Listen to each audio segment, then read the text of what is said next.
Shalom Bapak Ibu Saudara sekalian. Shalom Tuhan. Kita bersyukur pada Tuhan kalau pada sore hari ini kita diberikan kesempatan oleh Tuhan untuk datang ke kita kembali ya. Biarlah Tuhan senantiasa menguji dalam kehidupan kita untuk hari ini cuaca hujan ya. Cuaca hujan tapi Tuhan itu tahu kesetiaan kita ya. Apa yang kita butuhkan pasti Tuhan berikan. Biarlah kita mau mengingat kasih-Nya Tuhan. Biarlah kita mau mengingat kebaikan-Nya Tuhan. Amin.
Kasih setia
Tuhan, hanya di dalam tangan-Mu. Biarlah Tuhan pimpin Tuhan, sertai kami Tuhan. Urapi setiap kami para hamba-Mu yang melayani. Juga jemaat-Mu yang datang Tuhan, yang memberkati satu persatu. Tidak ada satu pun yang tidak diberkati. Semuanya Tuhan memberkati. Terima kasih Tuhan Yesus, terima kasih. Kami akan menyerahkan ibadah ini dari permulaan, pertengahan sampai akhirnya ya Bapa. Hanya di dalam nama Tuhan Yesus Kristus kami sudah berdoa dan mengucap syukur. Haleluya. Amin. Sekali lagi berikan kemuliaan bagi Tuhan kita. Haleluya, haleluya, haleluya, haleluya.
Keselamatan ku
Kau menderita gantikanku dengan darah-Mu. Kau selamatkanku, kini ku hidup menyenangkan-Mu. Kata-katalah telah kulihat bukti kasih-Mu. Kau menderita gantikanku dengan darah-Mu. Kau selamatkanku, kini ku hidup menyenangkan-Mu. Terlalu besar kasih-Mu, terlalu besar kasih-Mu Bapa. Pengorbanan yang Kau berikan bagiku terlalu mahal. Darah-Mu Yesus tercurah untuk menebus hidupku. Terlalu besar kasih-Mu, terlalu besar kasih-Mu Bapa. Pengorbanan yang Kau berikan bagiku terlalu mahal. Darah-Mu Yesus tercurah untuk menebus hidupku. Katakan setelah pulih.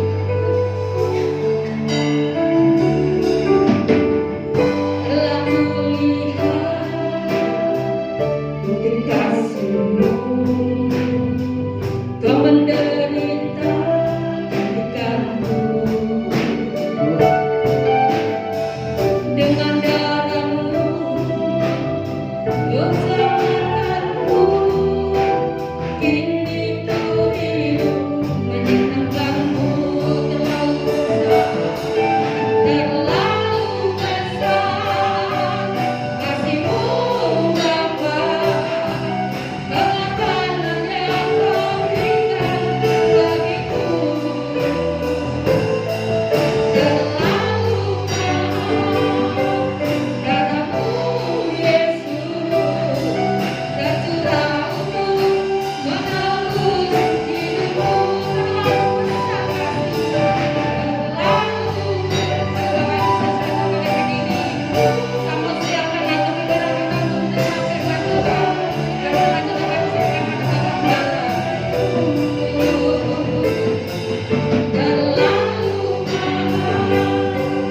Darah-Mu Yesus tercurah untuk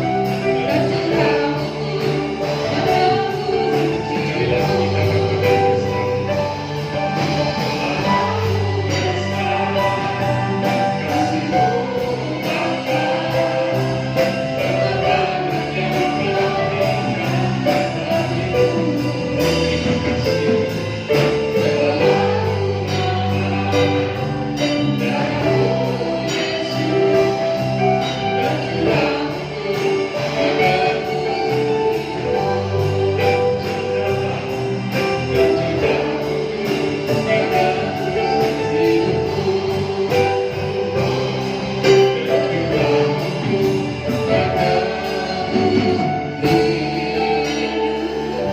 Mari kita berikan tepuk tangan sorak-sorai bagi kasih Tuhan yang hebat dan luar biasa. Mari kita satu dalam doa.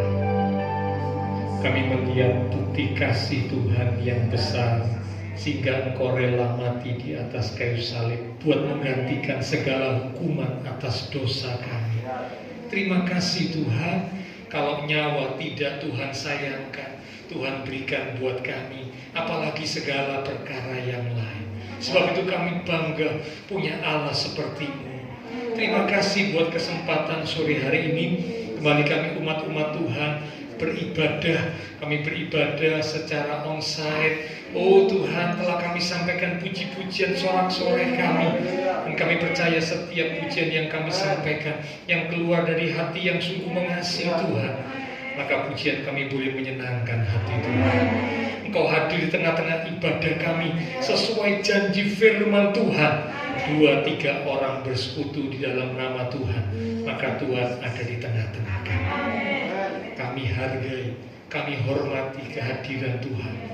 Kami mau buka hati kami lebih lagi, bahkan mengambil sikap seperti Maria, duduk diam di bawah kaki Tuhan, menerima firman kebenaran yang sangat kami perlukan.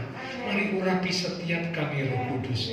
Lembutkan hati kami, beri kami hati seorang hamba, telinga seorang murid, hati yang haus, hati yang rindu akan firman Tuhan, sehingga ketika benih firman ditaburkan, sungguh boleh tertanam, berakar, bertumbuh, dan berbuah di dalam kehidupan setiap kami. Hidup kami semakin diubah, bahkan iman rohani kami semakin didewasakan. Roh Kudus, urapi pula hambamu yang terbatas, taruh pikiran dan perkataan Kristus pada diri hambamu. Biarlah Tuhan yang berkata-kata melalui mulut bibir hambamu, sampai pesan Tuhan bagi setiap kami saat ini. Kami umat-umat Tuhan siap untuk menerimanya. Di dalam nama Tuhan Yesus Kristus, semua yang siap diberkati dengan firman Tuhan bersama kita berkata amin. Silakan kembali Bapak Saudara. Shalom, ya, puji Tuhan. Seberapa kita yang hadir, ya, kita bersuka cita, kita mendapat kesempatan untuk kembali ibadah tatap muka atau ibadah onsite, ya. Setelah beberapa tahun kita sempat online karena situasi, tapi puji Tuhan, ya, Tuhan tolong ini angka penyebaran COVID semakin menurun. Kita bisa kembali ibadah secara onsite, ya.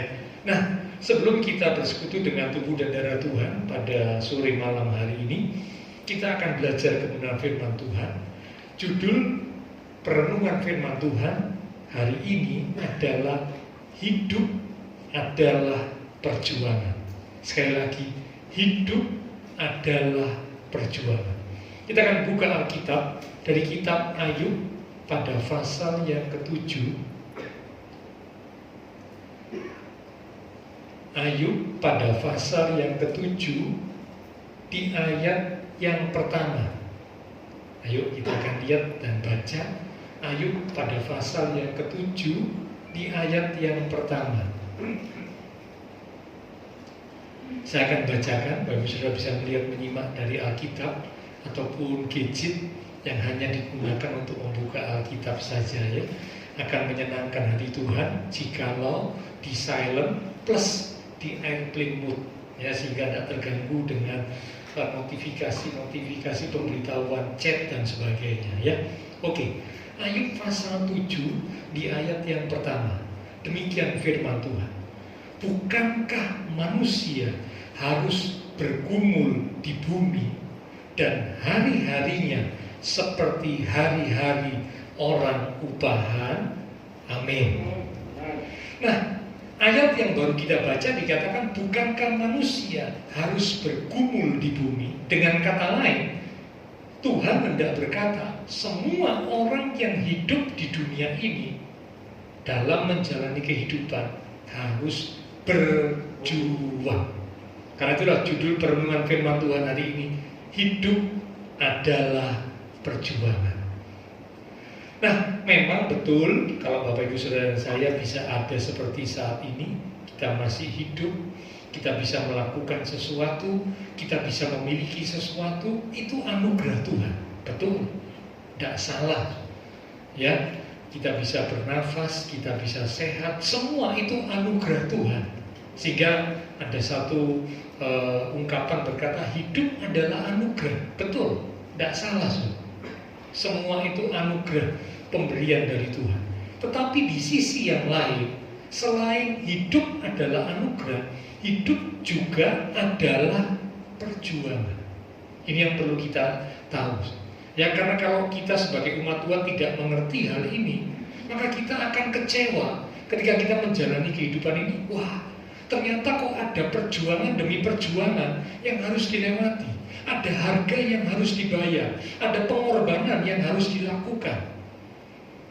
kok hidup seperti ini ya? Kita kecewa. Atau mungkin kita merasa lelah, ya, kita merasa capek, ya, aduh hidup kok begini ya, lebih baik mati saja. Sudah ingat kisah Nabi Elia, ketika Elia atas perintah Tuhan, ya, dia mengadakan kontes, ya, dengan para nabi-nabi Baal, yaitu dalam hal menurunkan api dari langit. Nah, sudah pasti tahu ceritanya ya. Elia cuma satu orang sendirian, sedangkan Nabi Baal itu jumlahnya ratusan. Nah, mereka kontes, mereka ngadakan semacam kayak pertandingan itu ya.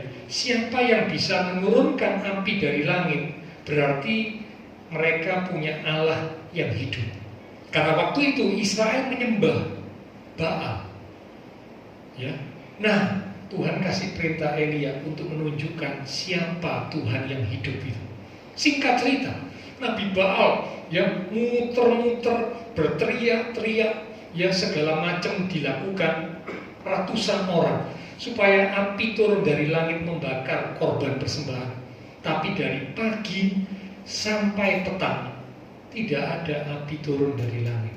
Sampai mereka ini para Nabi Baal melukai dirinya, ya, melukai dirinya untuk menarik perhatian Tuhannya, katanya begitu, ya. Dirinya dilukai, tapi toh sekalipun dirinya dilukai, api juga tetap tidak turun dari langit. Mereka menyerah. Nabi Baal sekian ratus tidak bisa, ya, minta supaya Allahnya menurunkan api dari langit, yaitu Baal, tidak bisa, karena memang Baal itu mati, ya, itu bukan Allah yang hidup, itu mati, ya. Maka sekarang giliran Elia. Elia cuma satu orang. Elia berdoa minta, ya Tuhan, turunkanlah api dari langit supaya Israel tahu bahwa Engkaulah Allah yang hidup, yang harus disembah. Luar biasa. Ketika Elia berdoa seperti itu, api Tuhan turun dari langit menyambar habis korban persembahan. Padahal Elia cuma satu orang. Sementara Nabi Baal ratusan, tapi nggak bisa. Ya, jumlah banyak, mayoritas itu belum tentu benar. Banyak orang berpikir kalau jumlah yang banyak itu pasti yang benar, sehingga banyak orang seringkali ikut jumlah yang banyak, yang mayoritas. Padahal yang banyak, yang jumlahnya besar, yang mayoritas belum tentu benar. Buktinya ini ratusan Nabi Baal salah. Tidak bisa turunkan api dari langit. Allahnya, Baalnya tidak bisa. Tapi Elia cuma satu orang. Tuhan yang Elia sembah, Allah yang hidup, menurunkan api dari langit. Wah, luar biasa. Elia menang dalam kontes itu. Tentunya bukan karena kehebatan Elia, ya, tapi karena Tuhan yang beracara, Tuhan Allah Israel yang beracara. Nah, setelah peristiwa itu, ya, nabi-nabi Baal dibunuh semuanya. Singkat cerita, ya. Nah, ini Ratu Isabel, ratunya Israel, ya, istrinya Raja Ahab, marah karena Ratu Isabel ini yang memimpin, ya, yang menjaga, yang memelihara kehidupan nabi-nabi Baal ini. Dia marah, nabi-nabi Baal kok dibunuh. Dia mengancam Elia. Dia berkata, akan kubuat Elia itu mati. Seperti dia membunuh nabi-nabi Baal, dia juga akan kubunuh. Ketika Elia mendengar ancaman Isabel, takut. Bapak Ibu Saudara bisa baca, ya, dalam 1 Raja-Raja, ya. Elia lari, cuma diancam satu orang wanita, takut. Padahal sebelumnya melakukan hal yang luar biasa bersama dengan Tuhan, tapi dapat ancaman seperti itu, takut, lari. Setelah dia lari sekian lamanya, dia capek, dia lelah, ya. Lalu dia berhenti, dia berkata, cukuplah Tuhan, sekarang lebih baik aku mati. Nah, banyak orang dalam menjalani kehidupan juga seperti itu, ya, seperti yang dialami Elia waktu itu. Tantangan, masalah, kesulitan yang dihadapi, ya, ancaman dari Ratu Isabel membuat Elia susah, sedih, gelisah, takut dan sebagainya. Ya, sehingga dia akhirnya merasa hidup kok seperti ini ya, percuma, lebih baik aku mati. Nah, Bapak Ibu Saudara, Alkitab berkata, bukankah manusia harus bergumul di bumi? Dengan kata lain, Bapak Ibu Saudara dan saya, selama kita hidup di dunia ini, siapapun dia harus bergumul, harus berjuang. Ada harga, ada pengorbanan yang harus kita lakukan. Ya, jadi tidak cukup kita berpikir bahwa hidup adalah anugerah. Betul, memang hidup itu pemberian anugerah Tuhan. Tapi di sisi yang lain, hidup ini juga adalah perjuangan, di mana di dalam menjalani kehidupan ada perjuangan demi perjuangan yang harus kita lakukan, yang harus kita tempuh melewati berbagai macam hal. Nah, sekarang kita akan lihat, berjuang dalam hal apa saja selama kita hidup di dunia ini. Ya, kita harus berjuang dalam hal apa saja selama kita hidup di dunia ini. Yang pertama, berjuang untuk bertumbuh, berjuang untuk membangun, bertumbuh, membangun. Semua orang, ya, ketika dia masih kecil, kalau dia mau semakin besar, semakin dewasa, harus berjuang, ya, sekolah, ini pengetahuannya diisi, ya, dididik oleh orang tua, oleh orang-orang yang punya wewenang seperti guru dan sebagainya, dididik supaya apa? Bukan hanya otaknya yang pandai, tapi karakternya, mentalnya, moralnya juga bertumbuh. Nah, ini bicara tentang berjuang untuk bertumbuh. Ketika membangun keluarga, ya, memutuskan saya akan menikah dengan si A, dengan si B. Nah, ketika memutuskan untuk menikah, apakah setelah menikah selesai? Oh, tidak. Setelah menikah, maka harus berjuang untuk membangun keluarga yang baik, membangun keluarga yang harmonis, membangun keluarga yang bahagia. Saya tanya ini ya, Bapak Ibu yang usia pernikahannya sudah cukup lanjut. Nah, Bapak Ibu Budiono ini ya, yang paling tua mungkin usia pernikahannya. Ini kalau mau jujur, untuk membangun kehidupan keluarga rumah tangga itu sulit tidak, Pak Bu? Sulit. Membangunnya sudah berhenti yang lalu atau terus membangun terus keluarga rumah tangga? Terus ya, dilakukan terus ya. Membangun kehidupan keluarga rumah tangga itu bukan hal yang mudah. Bukan hal yang mudah. Saya sedih mendengar banyak berita ya, khususnya di era pandemi ada banyak keluarga-keluarga yang bermasalah. Tadinya mungkin kan ada pekerjaan yang dilakukan, ada hal yang dilakukan, ya. Sekarang kan, nah, semua cenderung tidak bisa keluar, di rumah saja, ya. Pekerjaan juga mungkin ada kesulitan dan sebagainya, ya. Nah, ini memicu kehidupan keluarga rumah tangga jadi bermasalah, ya.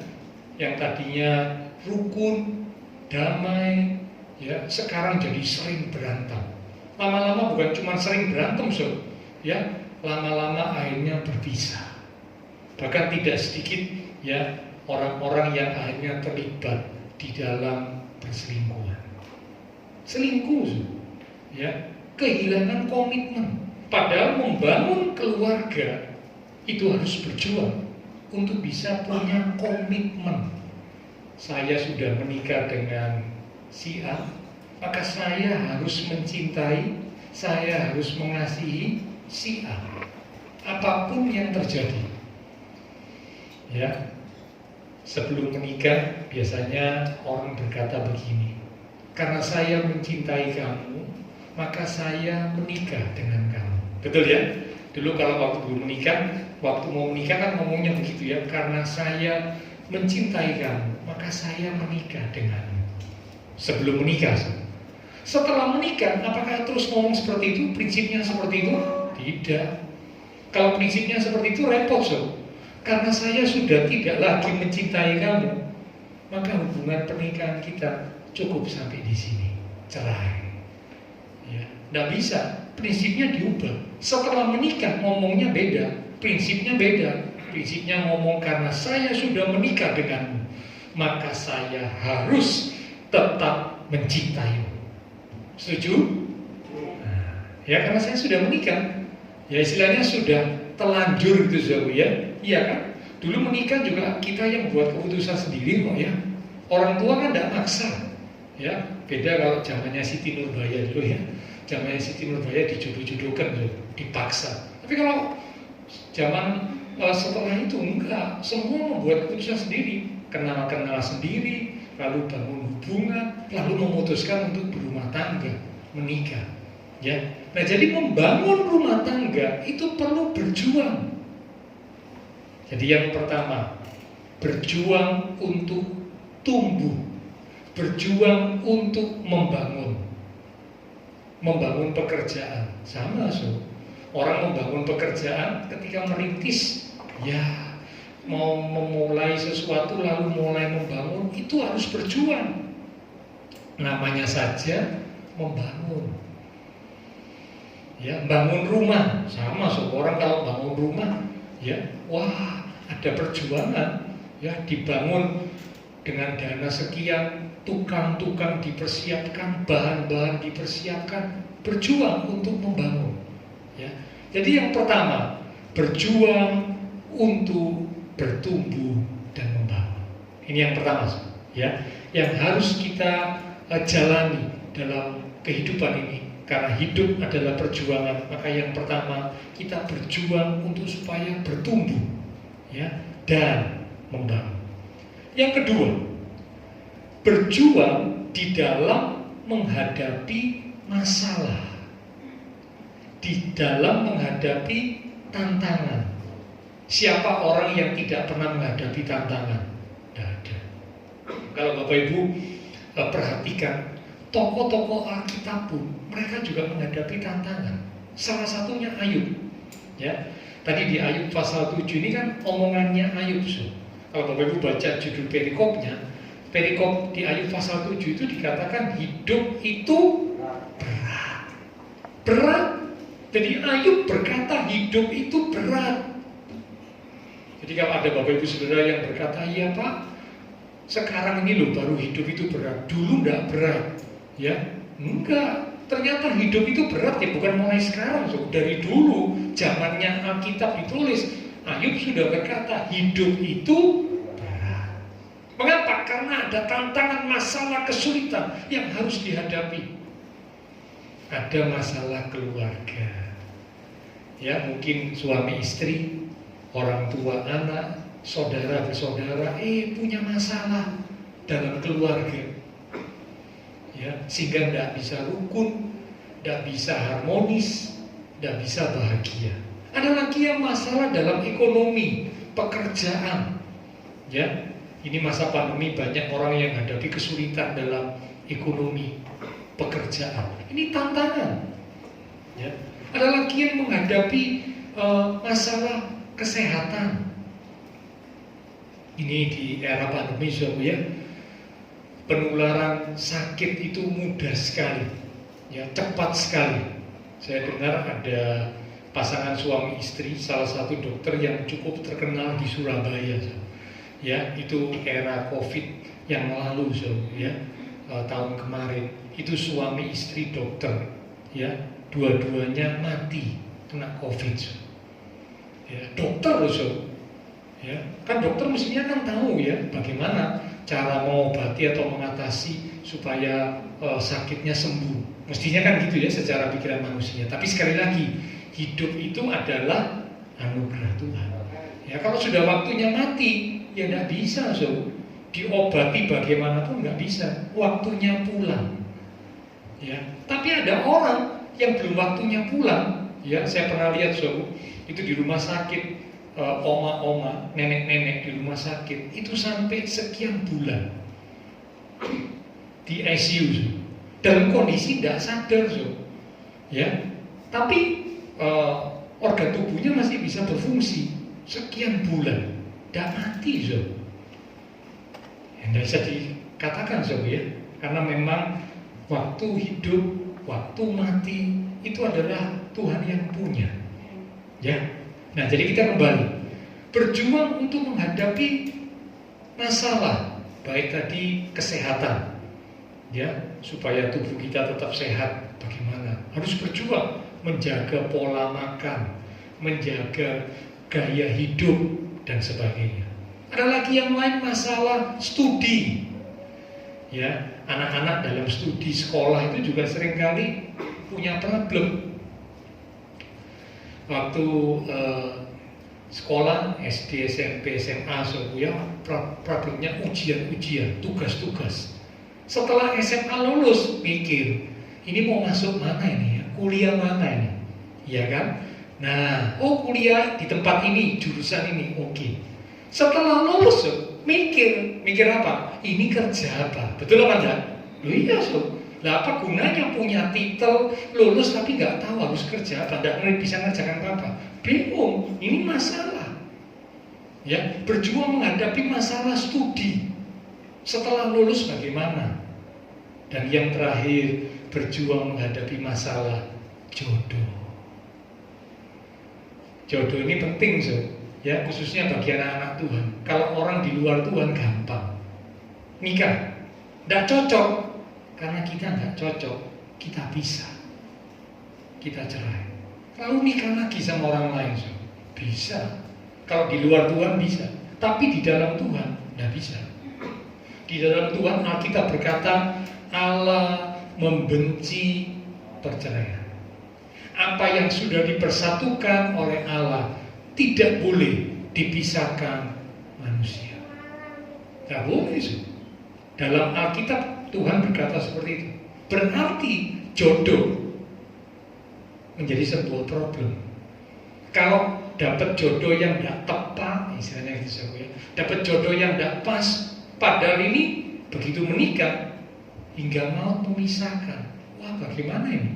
Ini masalah, ya, karena itu saya titip pesan buat beberapa, ya, jangan terburu-buru, doa dulu, ya. Minta petunjuk Tuhan. Jangan cuma lihat, koko itu ganteng loh, koko itu kaya loh ya, meme itu, maksud saya bukan meme yang ini ya, meme itu begini dan sebagainya, ya, wah, aku jadi jatuh cinta, aku jadi tertarik, aku jadi begini. Padahal enggak doa, enggak tanya sama Tuhan, apakah memang benar ini jodoh yang Tuhan berikan kepada saya atau bukan.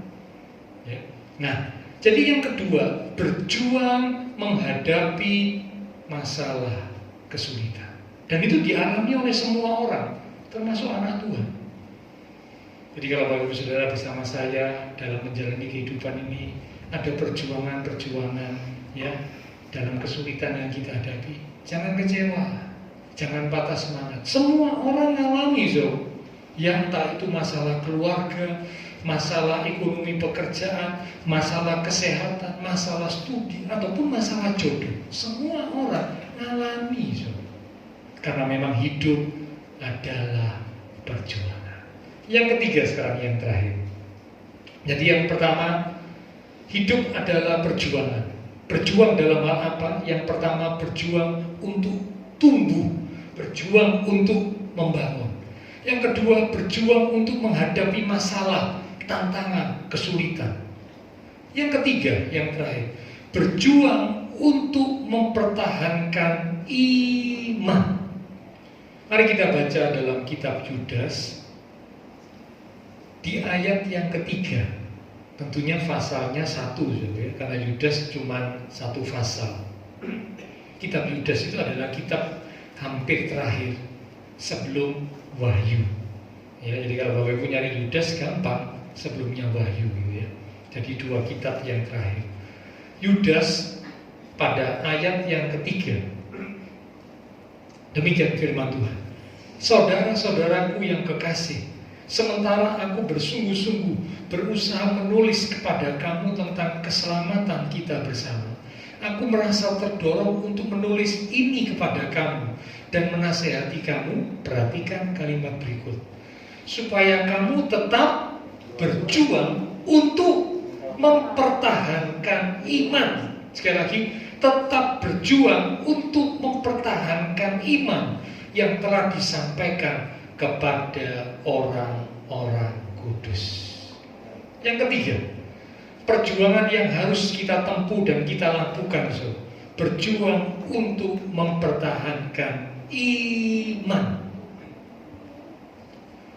Ada sebuah pandangan yang kadangkala kalau tidak dipahami dengan baik bisa membuat seorang umat Tuhan itu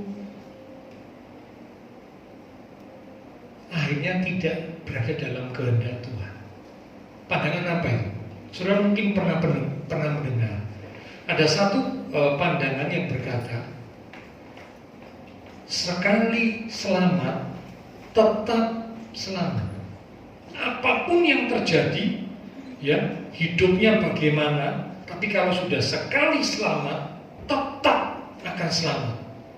Mau hidup jatuh dalam dosa bagaimanapun, ya, hidupnya nggak karu-karuan bagaimanapun, sekali selamat, tetap selamat. Saudara pernah dengar pandangan itu? Ini ada pandangan yang seperti itu, saudara. Ya, pandangan yang berkata sekali selamat, tetap selamat. Apapun yang terjadi, hidupnya bagaimanapun, tidak masalah. Yang penting sekali selamat, tetap selamat. Nah, saya mau katakan, ya, kita harus mengerti dengan benar. Sekali selamat, tetap selamat. Kalau kita tetap ada di dalam iman yang sungguh kepada Tuhan. Kalau iman kita tidak sungguh di dalam Tuhan, iman kita menurun, iman kita jatuh, iman kita goyah. Saya mau katakan, tidak benar sekali selamat tetap selamat. Tidak benar. Masa Pak? Apakah ada ayatnya? Ada. Mari kita buka sebentar ya. Dalam kitab Ibrani, ayo kita lihat ya. Ibrani pada pasal yang ke-10. Ibrani di pasal yang ke-10 di ayat yang ke-38. Ibrani 10 ayat yang ke-38. Saya akan bacakan, demikian firman Tuhan.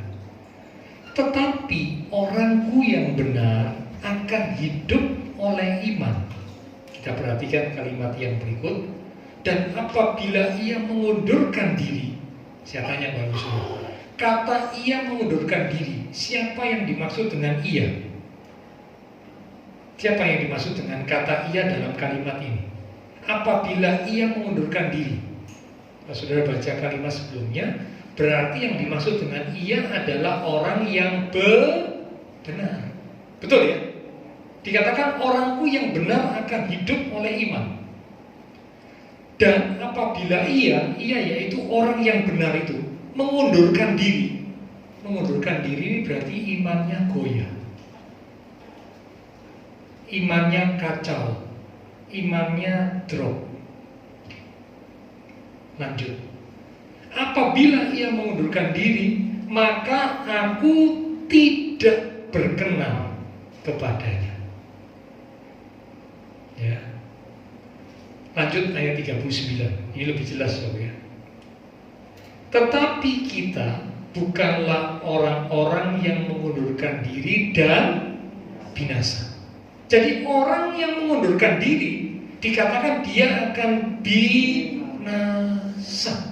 Sekalipun Alkitab berkata sebelumnya pernah jadi orang benar.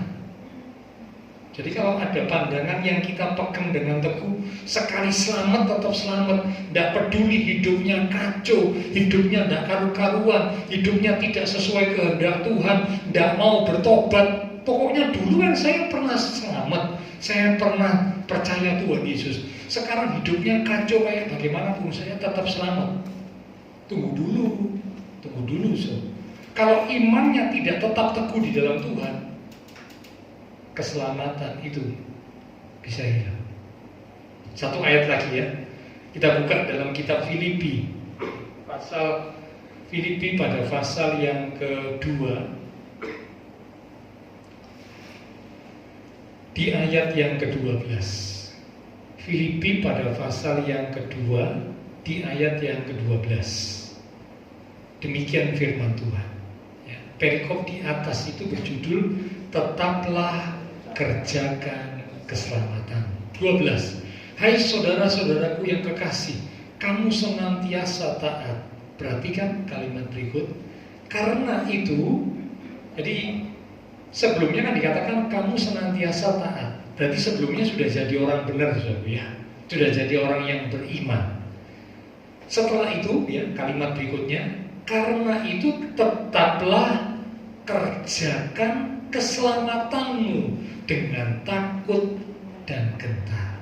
Sebelumnya sudah jadi orang benar, sudah jadi orang taat, sudah jadi orang beriman. Tapi kalimat berikut dikatakan, tetaplah kerjakan keselamatanmu. Berarti Bapak, Ibu, Saudara dan saya punya tugas untuk berjuang mempertahankan iman. Iman itu bisa turun enggak, Saudara? Bisa. Siapa yang berani ngomong, oh kalau saya Pak, imannya tidak pernah turun, tidak pernah drop. Siapa yang berani ngomong itu, Saudara? Nabi Elia saja bisa drop imannya. Tuhan, lebih baik aku mati sudah, percuma Tuhan. Aku melayani, aku giat melayani, percuma Tuhan. Lebih baik aku mati. Loh, imannya Nabi Elia bisa drop, so. Nabi Elia yang dipakai Tuhan luar biasa, imannya bisa drop. Nah, kita ini dibanding Nabi Elia bukan apa-apa, so, ya. Bukan apa-apa. Saya pun jujur kalau saya dibanding sama Nabi Elia, so, aduh, gak ada apa-apanya, so. Nah, kalau Nabi Elia yang dipakai Tuhan luar biasa, imannya bisa drop. Bapak, Ibu, Saudara, saya kalau tidak waspada, imannya juga bisa drop. Mosok Pak imannya bisa drop? Bisa. Kita lihat ayatnya, ya. Ini kita baca sebagai ayat-ayat yang terakhir. 2 Korintus pasal yang ke-13. 2 Korintus 13 di ayat yang ke-5. 2 Korintus 13 di ayat yang ke-5. Demikian firman Tuhan. Ujilah dirimu sendiri, apakah kamu tetap tegak di dalam iman. Jadi kalau menguji, kalau ngetes, jangan menguji orang lain. Loh, orang itu kok gini, orang itu kok, jangan. Orang lain punya urusan pribadi dengan Tuhan. Kita juga punya urusan secara pribadi dengan Tuhan. Karena itu Alkitab berkata, ujilah dirimu sendiri. Ya, Alkitab tidak ngomong ujilah orang lain, dah. Ya, ujilah dirimu sendiri. Apakah kamu tetap tegak di dalam iman? Selidikilah dirimu.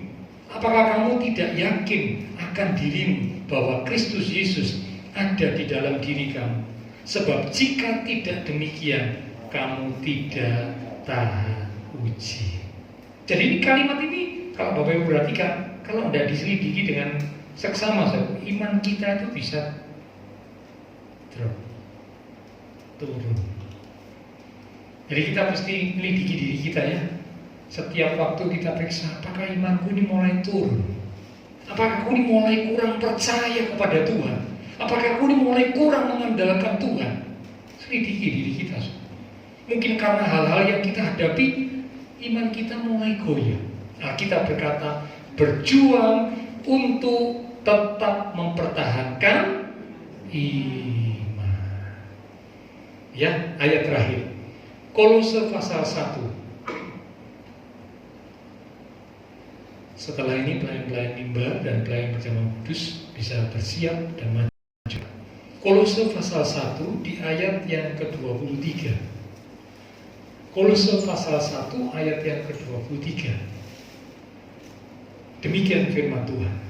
Sebab itu kamu harus bertekun dalam iman, tetap teguh dan tidak bergoncang. Ya, sekali lagi, sebab itu kamu, kata kamu ini sudah ganti dengan kata saya. Sebab itu saya harus bertekun dalam iman, tetap teguh dan tidak bergoncang, dan jangan mau digeser dari pengharapan Injil yang telah kamu dengar dan yang telah dikabarkan di seluruh alam di bawah langit, dan yang aku ini Paulus telah menjadi pelayannya. Amin. Kita berkata tetap tekun dalam iman, teguh, tidak bergoncang, jangan mau digeser. Jadi Bapak Ibu Saudara, Pesan firman Tuhan pada hari ini yang mengingatkan setiap kita, hidup adalah perjuangan. Kalau kita sedang mungkin menghadapi perjuangan dalam kehidupan hari-hari ini, jangan kecewa, jangan putus asa. Memang hidup adalah perjuangan. Berjuang apa? Yang pertama dikatakan berjuang untuk membangun, bertumbuh. Berjuang. Berjuang untuk apa? Berjuang menghadapi masalah, tantangan, kesulitan. Ya, entah itu dalam soal keluarga, dalam soal ekonomi pekerjaan, dalam soal kesehatan, ya, atau mungkin dalam soal studi, atau bahkan jodoh. Tantangan. Yang ketiga yang terakhir, berjuang untuk mempertahankan iman. Sampai kapan? Sampai Tuhan panggil kita pulang. Ya, sehingga kita boleh ngomong seperti yang Rasul Paulus katakan, ya, aku telah memelihara iman, aku telah mencapai garis akhir. Bisa nggak kita ngomong gitu, Sob? Ya, kalau kita nanti dipanggil pulang Tuhan, kita bisa dengan sukacita kita berkata, Tuhan, aku telah pelihara imanku, aku telah mencapai garis akhir dengan baik. Sekarang tersedia bagiku mahkota. Ya, karena itu mari sama-sama kita berjuang untuk tetap mempertahankan iman sampai Tuhan panggil kita pulang kembali. Amin. Silakan pelayan mimbar dan pelayan Jawa Kudus. Salah satu pujian kita akan katakan, selidiki aku, lihat hatiku, apakah aku sungguh mengasihimu.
datang kepada kami sekalian pada malam ini, mengingatkan bahwa dalam menjalani kehidupan di dunia ini kami harus berjuang. Memang hidup adalah anugerah dari Tuhan, tetapi di sisi yang lain hidup juga adalah perjuangan, di mana dalam menjalani kehidupan kami berjuang untuk bertumbuh, berjuang untuk membangun. Demikian juga berjuang menghadapi tantangan, masalah, kesulitan dalam hidup ini. Dan yang puncaknya yang paling penting, berjuang untuk tetap mempertahankan iman. Supaya jangan sampai iman kami kendor, iman kami menurun, iman kami goyah. Firman-Mu mengingatkan supaya iman kami tetap teguh di dalam Tuhan Yesus Kristus. Hamba terbatas untuk berkata dan menjelaskan, tapi Roh Kudus yang akan terus mengingatkan firman yang sudah kami terima, sehingga kami boleh terus berjuang di dalam kehidupan ini sampai akhir kehidupan kami. Kami boleh tetap setia, kami boleh tetap percaya, kami boleh tetap mengasihi Tuhan sebagai satu-satunya Allah dan Juru Selamat dalam hidup kami. Terima kasih Tuhan, terima kasih. Sebentar kami akan bersekutu dengan tubuh dan darah Tuhan yang kudus dalam perjamuan kudus. Sebelum kami masuk dalam perjamuan kudus, kami introspeksi diri kami. Jika ada dosa kesalahan yang sudah kami lakukan, yang sudah kami katakan, yang sudah kami pikirkan, yang tidak seturut dengan kehendak Tuhan, malam ini sebelum kami bersekutu dengan tubuh dan darah Tuhan, kami mohon pengampunan-Mu. Ampuni kami Tuhan, ampuni segala dosa kesalahan yang sudah kami lakukan, yang sudah kami katakan, yang sudah kami pikirkan, yang mendukakan hati Tuhan. Ampuni kami Tuhan, ampuni kami Tuhan. Dan kami percaya ketika kami memohon pengampunan Tuhan dengan penuh kesungguhan, Engkau Allah yang setia dan adil. Engkau berjanji mengampuni kami dan menyucikan kami dari segala pelanggaran kami, sehingga kami boleh dikuduskan, dilayakkan untuk bersekutu dengan tubuh dan darah Tuhan yang kudus. Berkati roti dan anggur yang akan kami terima. Kami rindu melalui persekutuan dengan tubuh dan darah Tuhan. Pada malam ini iman kami semakin diteguhkan. Terima kasih Tuhan, urapi juga setiap hamba-hamba-Mu yang akan melayani. Dengan hati yang siap kami akan menerima tubuh dan darah Tuhan yang kudus. Dalam nama Tuhan Yesus Kristus kami sudah berdoa. Amin. Sementara tubuh dan darah Tuhan akan dibagikan, tolong Bu Budiono bisa protokol kesehatan untuk para pelayan-pelayan perjamuan kudus. Kita akan menyanyi satu pujian, kasih Allahku sungguh telah terbukti ketika Dia serahkan anaknya. Kasih Allahku sungguh telah terbukti ketika Dia serahkan anaknya. Terima kasih Tuhan. Kasih Allah mau berkembang dari kau dan aku.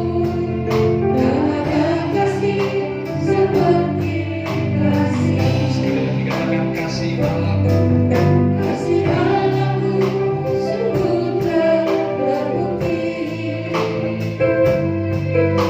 ketika Dia serahkan anaknya. Kasih Allah mau berkembang dari kau dan aku. Tak ada kasih seperti kasih. Bersyukurlah, bersyukur, bersyukur,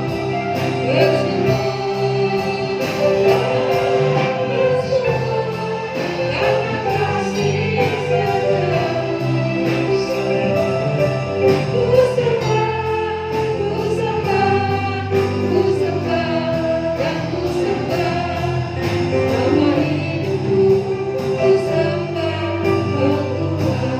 Semua sudah menerima tubuh dan darah Tuhan. Mari sama-sama kita bangkit berdiri. Bapak Ibu bisa baca ayat yang ada di hosti. Biarlah ayat ini boleh jadi berkat buat kita sekalian.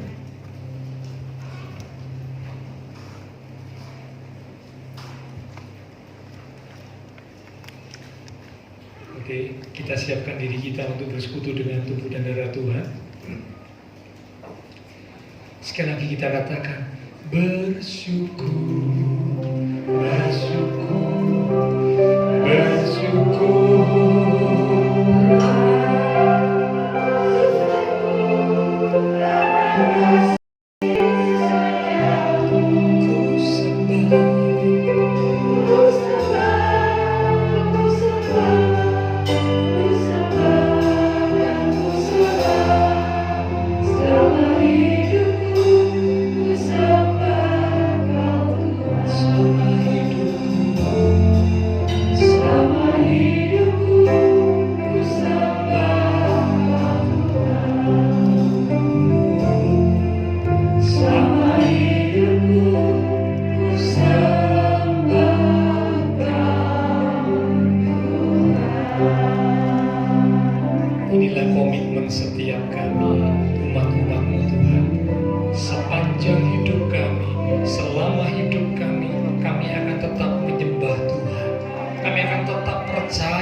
mempertahankan iman kami kepadamu Tuhan Yesus. Terima kasih Tuhan, terima kasih. Sebentar kami umat-umat Tuhan akan bersekutu dengan tubuh dan darah Tuhan yang kudus. Kami yakin kebenaran kekudusan Tuhan telah melingkupi setiap kami, melayakkan kami. Sekarang dengan hati dan pikiran yang tertuju kepada korban Kristus di atas kayu salib, kami umat-umat Tuhan siap untuk bersekutu dengan tubuh dan darah Tuhan yang kudus. Mari Bapak Ibu Saudara kita angkat roti yang adalah tubuh Tuhan lebih tinggi dari kepala kita. Kita akan dengarkan firman Tuhan yang terambil dari 1 Korintus pada pasal yang ke-11 di ayat yang ke-23 mulai. Demikian firman Tuhan berkata, sebab apa yang telah kuteruskan kepadamu telah aku terima dari Tuhan, yaitu bahwa Tuhan Yesus pada malam waktu ia diserahkan mengambil roti, dan sesudah itu ia mengucap syukur atasnya, ia memecah-mecahkannya dan berkata, inilah tubuhku yang diserahkan bagi kamu, perbuatlah ini menjadi peringatan akan aku. Saudara, roti yang telah dipecah-pecahkan dan sebentar kita akan makan bersama-sama, bukankah ini adalah persekutuan dengan tubuh Kristus? Amin. Mari kita akan makan bersama-sama, katakan dengan iman, dalam nama Tuhan Yesus Kristus. Haleluya.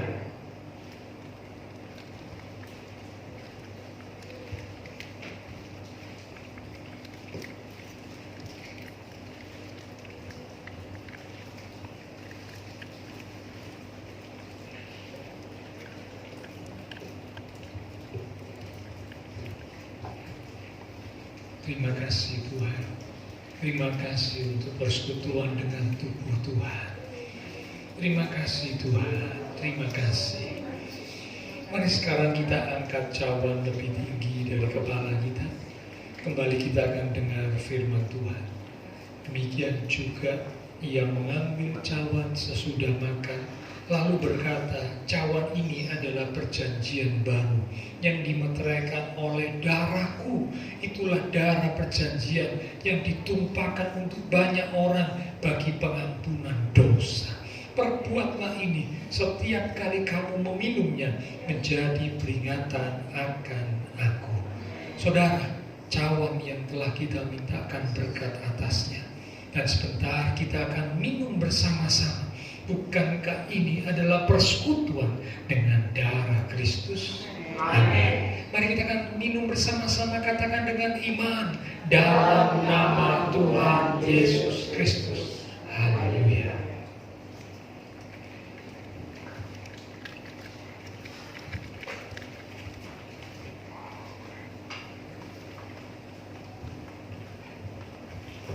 Mari naikkan syukur kepada Tuhan. Kami bersyukur. Haleluya. Haleluya. Kami bersyukur. Sungguh Engkau Allah yang baik. Besar kasih Tuhan. Ajaib kasih Tuhan. Mari angkat hati dan suara kita. Mari naikkan syukur kepada Tuhan. Haleluya.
persekutuan dengan tubuh dan darah Tuhan, maka kekuatan dan kuasa sudah mengalir atas setiap kami, sehingga kami boleh dikuatkan, kami boleh disembuhkan, kami boleh menerima berkat dan anugerah-Mu yang telah Tuhan siapkan buat kami. Maka dalam menjalani kehidupan ini, kami akan jalani bersama dengan Tuhan, sumber kekuatan kami.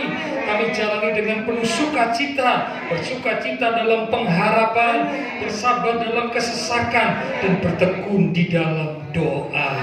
Terima kasih Tuhan, kami percaya semua kami diberkati Tuhan. Diberkati dalam iman rohani, keluarga, rumah tangga, pekerjaan, studi, kesehatan, masa depan. Tuhan berkati kami. Bahkan perlindungan penyertaan Tuhan yang sempurna terus menyertai sepanjang hidup kami. Terima kasih Tuhan, terima kasih Bapa Surgawi. Semua yang sudah melayani, yang akan dipersembahkan, Allah sumber segala berkat akan memberkati kembali. Kami berdoa untuk saudara seiman kami. Mungkin ada mereka yang sakit, Tuhan sembuhkan, yang lemah Tuhan kuatkan, yang susah Tuhan hiburkan, yang menghadapi masalah pergumulan, biarlah iman mereka tetap teguh untuk menantikan Tuhan menyatakan pertolongan tepat pada waktunya. Kami berdoa memberkati bangsa negara kami Indonesia, pemimpin bangsa kami. Beri hikmat Tuhan atas setiap mereka. Kota kami Surabaya di dalam perlindungan Tuhan. Bahkan tetangga, lingkungan sekitar gereja Tuhan, Tuhan berkati mereka sekalian. Terima kasih Tuhan, berkati setiap jemaat Tuhan yang berulang tahun sepanjang minggu ini. Oh Tuhan, bahkan Kau berkati semua Tuhan. Oh kami boleh makin setia, makin sungguh dan makin mengasihi-Mu. Setelah selesai ibadah, kami akan berpisah. Kami akan kembali ke keluarga, rumah tangga, ke aktivitas kami masing-masing. Biarlah segala berkat anugerah, damai, sukacita yang melimpah dari Allah Bapa Surgawi, kasih Tuhan Yesus Kristus, dan persekutuan dengan kuasa Roh Kudus akan terus memimpin menuntun langkah kehidupan setiap kita. Itu terus menyertai kita sekalian, mulai malam ini sampai Maranatha Tuhan Yesus datang kembali. Di dalam nama Tuhan Yesus Kristus, semua yang percaya diberkati Tuhan. Mari bersama dengan iman kita berkata, amin. Tuhan berkati Bapak Ibu Saudara. Sampai berjumpa pada minggu yang akan datang. Haleluya.